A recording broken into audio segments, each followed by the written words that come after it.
The mind is often very noisy. Thoughts come and go like a fast-moving river.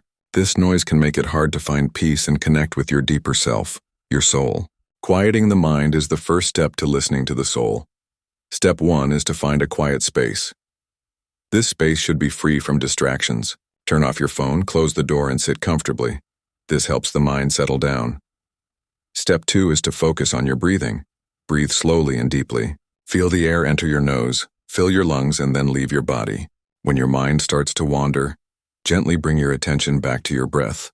This simple act calms the nervous system and slows down racing thoughts. Step 3 is to notice your thoughts without judgment. Imagine you are watching clouds in the sky. Thoughts are like clouds passing by. You do not need to hold on to them or push them away. Just watch them float. This practice creates space between your mind and your true self. Step 4 is to connect with your body.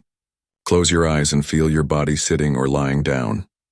Notice any tension or tightness. Breathe into those areas and let them relax. When the body is relaxed, the mind becomes calmer. Step 5 is to invite stillness. Stillness is the silence between thoughts. It is the place where your soul speaks. Do not try to force stillness. Instead, allow it to come naturally by being patient and kind to yourself.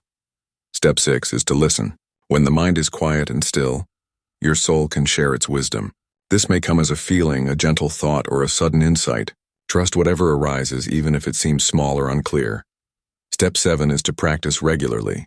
Quieting the mind and listening to the soul is a skill. Like any skill, it improves with practice. Spend a few minutes every day in this quiet space with your breath and your soul.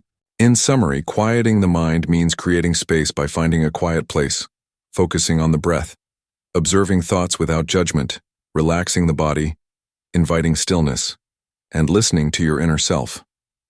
With patience and regular practice, you will hear the quiet voice of your soul guiding you,